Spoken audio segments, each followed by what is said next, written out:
Yeah, it's time for another episode of the Comic Book Kaiju podcast. I am your host, Vactor, and I'm here with returning MCU expert, Marc Vibbert. Yeah, that's with two B's and an I, but it is where you think.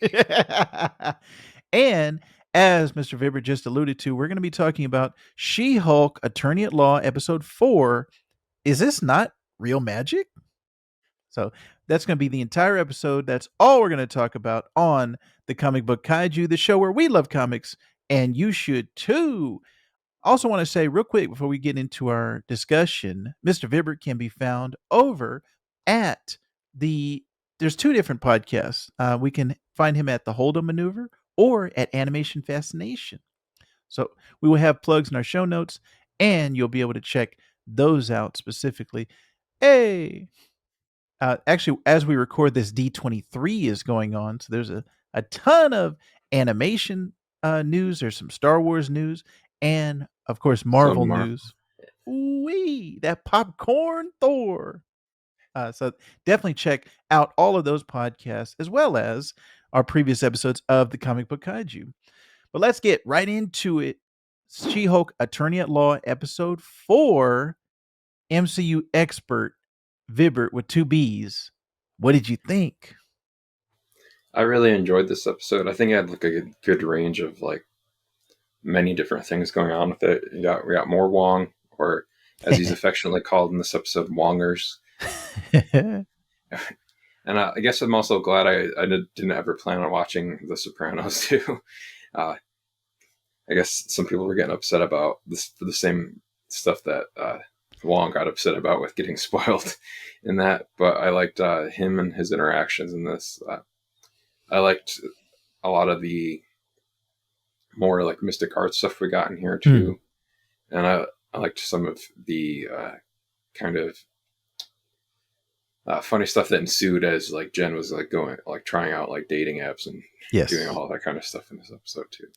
So, it's funny you mentioned the Sopranos spoilers, because I was thinking that exact same thing. I have also not seen the Sopranos, so when I was watching it, I was like, "Dang, they just spoiled it." I don't actually plan on ever watching it, but if I was, I'd probably be like Wong and upset at Donnie Blaze for causing all of this. But that is also a good introduction to two new characters that we got in this episode. Donnie Blaze, who, if you watched Entourage, Billy Walsh from Entourage as Donnie Blaze, a kind of reference or hint to Johnny Blaze, the Ghost Rider, the Nicolas Cage Ghost Rider.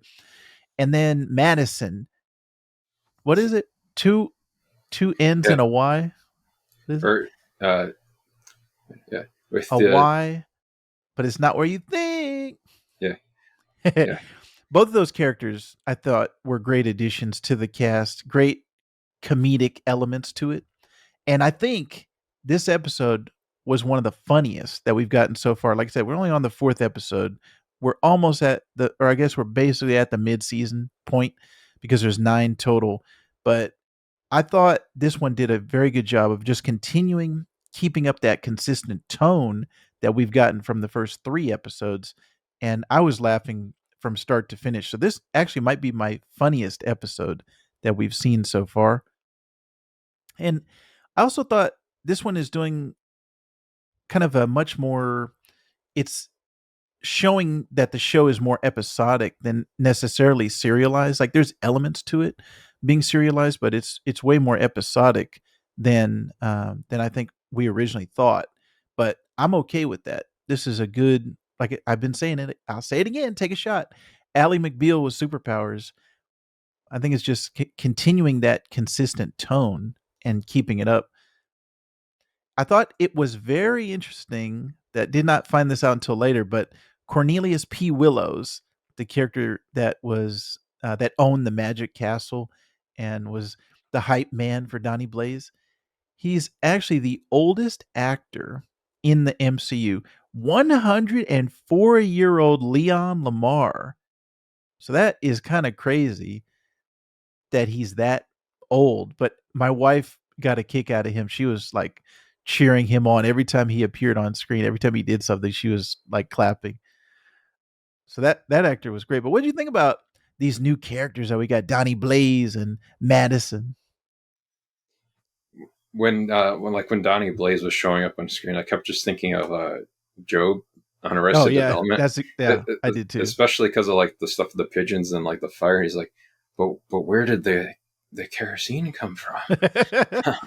And in the courtroom when he kept throwing the smoke bombs, that Yeah, also made me think about Job. how did Different he get colors. how did he get the smoke bombs in here? That Yeah, was I great. loved all that.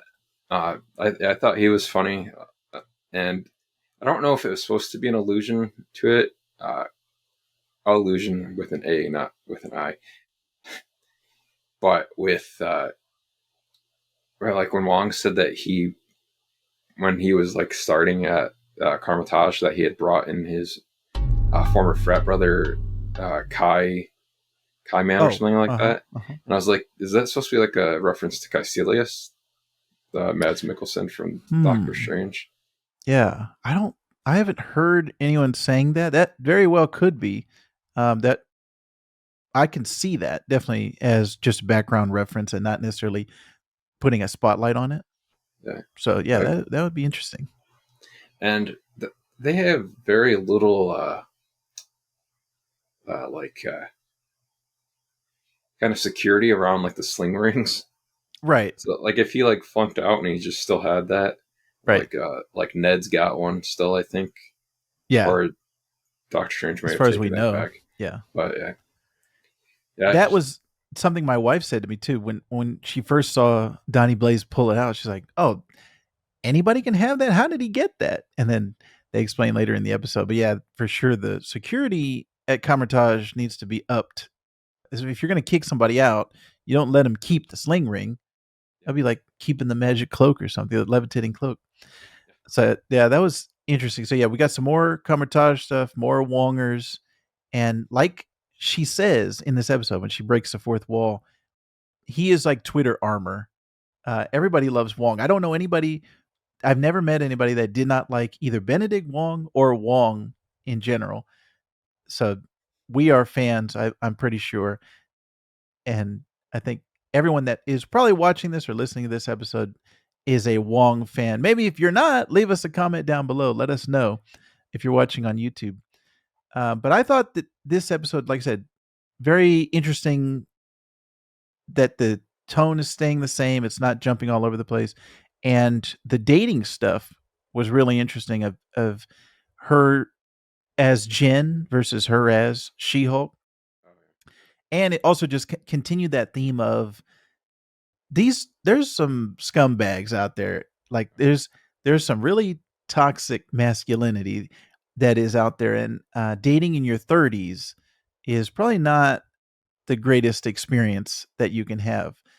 So I I just thought it was great comedy of these are all the bad people that she's experiencing and that are swiping on her. And just that first guy that was just committing every pretty much every sin you can commit on a first oh date yeah, of not so, paying attention, checking out other girls, him only talking about himself and just being unemployed. Like he was just kind of had nothing going for him. And then at the end, oh yeah, she's a six. Like insulting her as he made her pay for the yeah, drinks. So I just thought that was this funny guy. that it just kept adding up like sin, or strike Oh yeah, against him. made me definitely glad that I got married in my early 20s, and I was thinking that also, just like, man, I'm glad I'm not out on the dating scene necessarily right now, but that was all interesting. And then she actually found a good guy, or so we thought, who was a pediatrician or was in pediatric medicine. But then turns out he was not a good guy. I guess he was only into She Hulk. he has a giant fetish. Yeah. And that scene of her carrying him away, we saw that in that very first teaser, that very first trailer. So I think we've gotten pretty much all of the footage out of that first trailer. Yeah, I It think was in these first 4 episodes. think the only thing we haven't seen yet is like that, like well, there's that some of that stuff with like her like in like a dress, like Oh shown, yes, that's right. That's right. Yeah. and then obviously Mr. Matt Murdock. Oh yeah, and we'll talk about that a little bit later. So yeah, this was the pace of this one was really fast. The two storylines of the A plot line and the B plot line of her being in her 30s dating, and then also Wong, Donnie Blaze, and trying to stop all of these demons that came out of that portal. I thought both of them were great. Both of them played well, and then it was just a really quick episode. Like I before it was over, or before I knew it, it was over. And Jen was referencing, "Hey, there's probably a nice stinger or whatever she said at the end, nice little post kicker or whatever." So I thought the whole episode was great, and there was some fans online specifically talking about how this was not She-Hulk, right? Like this, have you even read a comic? And Dan Slott, who is one of the most famous She-Hulk writers of all time, as well as just being a great comic book writer, he tweeted this, and you sent me this tweet where he was like, "Dude, this was the She-Hulkiest She-Hulk ever. This episode was She-Hulk 101. It was Jen dealing with personal problems, a Marvel guest star needing legal help, wacky courtroom antics. Jen's problem requires her attention. The legal case leads to superhero action. Jen and the guest star team up. The legal case is solved. End of soap opera cliffhanger." So that was like exactly from Dan Slott's run and from his notes. So I thought that was great that he specifically called that out on Twitter. Oh, and he made some joke too. He's like, a lot of people were asking me if I was The um, lawyer? the lawyer. I thought it was too when I first saw him and they cut away. I was like, was that Dan Slott? And then when they cut back, I was like, oh, okay, that wasn't him. Yeah, 'cause I think he said that dude was like 10 years younger than him or something like that. So he's like, I'll take it if you guys don't want to think that that's me. But I thought that Yes, was fun. he's actually a great person to follow if you're enjoying She-Hulk. Number one, go read his She-Hulk run on the comics, wherever you can get it on Marvel Unlimited or just on in physical print as you did, Mr. Vibbert. But he's a great guy to follow on Twitter, just at Dan Slott. He always posts great stuff. There's actually some stuff where he's talking about this guy, the who we thought was a good guy but turned out not to be. So that definitely, yeah, I would 100% recommend following Dan Slott and checking out his comic book run. I didn't think there was anything bad about this episode. Like it's becoming a cliche, I think, for our recaps of, yeah, I liked it. It was good. Another good episode. I can't understand the people who are saying like this is not a good TV show. Like this is my favorite Marvel television show that has been put out. So I'm still loving it from top to bottom. Like there wasn't anything. I guess a little, maybe some of the CG with Jen. Still, I would like to see that improved, but it didn't take me out of it. I'm just fully immersed in the world as it is. So I'm just laughing from start to finish. Actually, what did you think about that post credit sequence of Madison and Wong watching This Is Us, I think, or This Is Oh It? yeah, yeah. I thought that was kind of funny too because like like the two shows that Wong is watching this in this episode are like you'd almost assume that they would just try to get like two shows that were like owned by like or like ABC or like Fox or something like that. So Right. it was, which I actually think I think that This Is Us might, like, I know that it's on NBC, but I think that it might be like produced by Fox. I'm not sure, but that might be a reason why. But I thought that was funny, like how they were like talking about like the different drinks there at the end, and that she was kind of surprised that uh, that Wong was like a gin and tonic dude. So I Yeah. thought that's Yak milk and what did he say? Jaeger or oh something. yeah, I don't know yeah, those. yak milk and like gin or like something like that. That sounds. I was like, that sounds disgusting. And he said it was from a wedding, which I was watching the Screen Crush recap, and they were like, "All right, I hope this wasn't the wedding of the lady that got disintegrated in Multiverse of Madness, because what wedding could he be talking about? The only possible one was the Christine wedding in Multiverse of Madness, but she's Wong wasn't even there. So maybe Doctor Strange brought it home. I don't know, but that was kind of a Although I don't know why she'd have that at her wedding, unless Stephen Strange was the one that brought it to the wedding as like a gift, and then nobody wanted it. so that was interesting. Yeah, just another great episode. I don't know what else to say. If you're I not re- watching She-Hulk, I would highly recommend it. I really liked that whole scene with like when Wong goes to get uh, Jen too, when her and the the dude are about to Hulk smash, and um, and he's like, "Why aren't you picking up your phone?" He's like, "Oh, I see. I feel like your dad." Yeah. Like he has to go help her, and so I thought that whole scene was pretty good with like the action with like her like bashing like the demons together and like throwing them through like the portal. Like, Which I wonder what happened. Like, so they're just on Earth now? They're just in the Arctic or wherever they sent them, the no, Himalayas? I don't know. I think that's Another dimension? yeah. I think so. Yeah, they don't But really then say. and then we had that allusion to like where Madison had gotten sent uh, by not Johnny Blaze, but Donnie Blaze to like that kind of like the hell dimension looking Right. place, and that she made some deal with a goat named Jack, which isn't that supposed to be like a reference to Mephisto? Because doesn't I he think take like the people form of have Jack sometimes? Jake was the name because the only Oh, reason I Jake. remember that Oh, is okay. because yeah, we have a From State friend, Farm. yeah, named Jake, and that was the first thing I thought of. Jake, my buddy. But yeah, I think you could even still say it's Mephisto. Like that's just, I think Yeah, Jessica Gao and the writers probably having fun with it. But excellent, another great She-Hulk episode, and we actually got a mid-season sneak peek after this. Did you want to kind of run that down or tell us things that were interesting from that sneak peek? I'll link it in our show notes. yeah. So with that, it showed a lot of footage of stuff we had already seen uh, a little bit, but like the same. So how that this episode ended with Jen getting served, basically that the name She-Hulk had been copyrighted by Titania. Um, Jamil. That like mid-season trailer starts basically with like an ad for like perfume or something like that. That's called She-Hulk. I That can't. Titania is branding, That's a great. Just that idea is great. I can't wait to see that.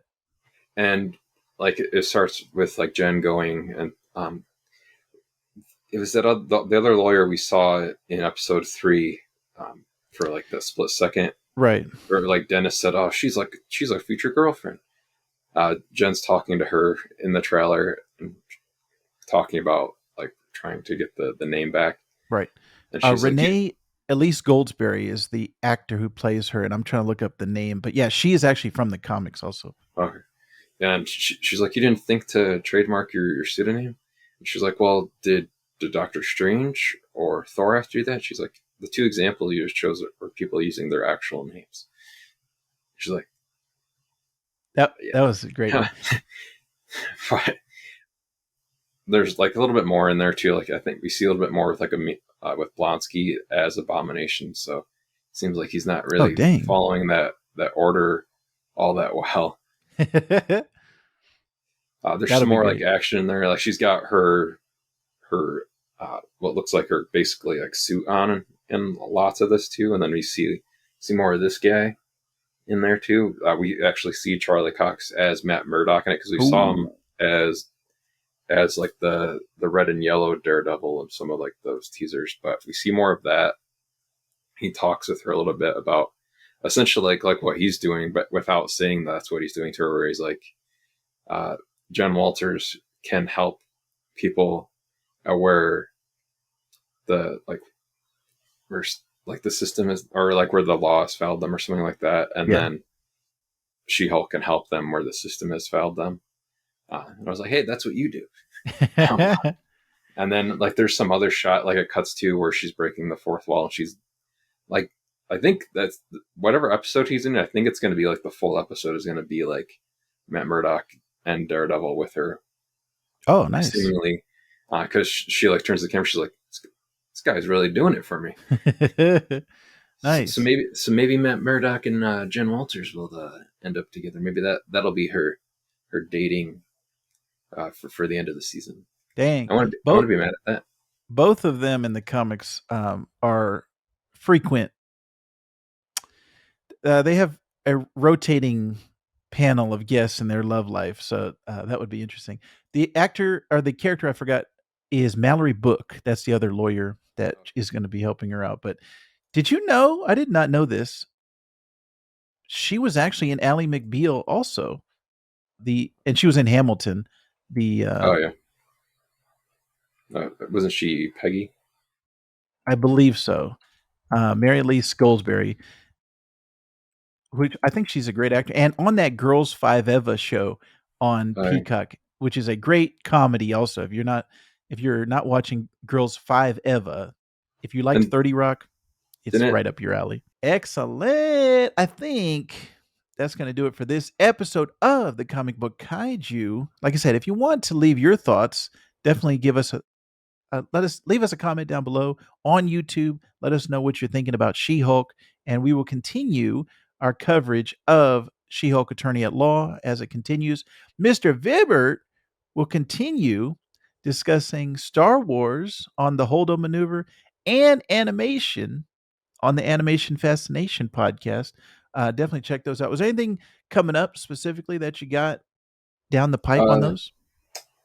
Yeah. I said last time that this upcoming we're going to be talking about Shadows of the Empire on Holdo, and then the following week on Animation Fascination, we'll be doing like a news roundup of all the stuff that happened on Disney Plus Day that got released that day, as well as all the stuff that's going on this weekend at D23.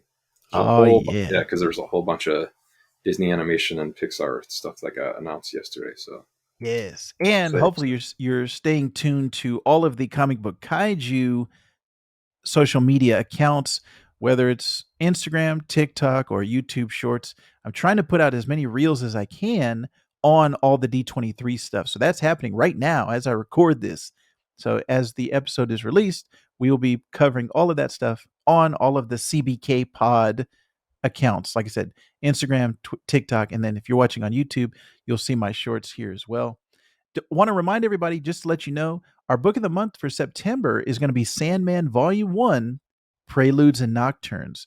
So definitely check that out. Mr. Vibbert, I would highly recommend you check out not only the Sandman TV show on Netflix, but also Volume 1, Preludes and Nocturnes by Neil Gaiman. Well, to quote Captain America, I'll put it on the list. Yes, excellent. My friends, I think we have reached the end of another Comic Book Kaiju podcast, but I did want to let you know that Marc Vibbert loves comics. Marc Vibbert with 2 B's. And you should too!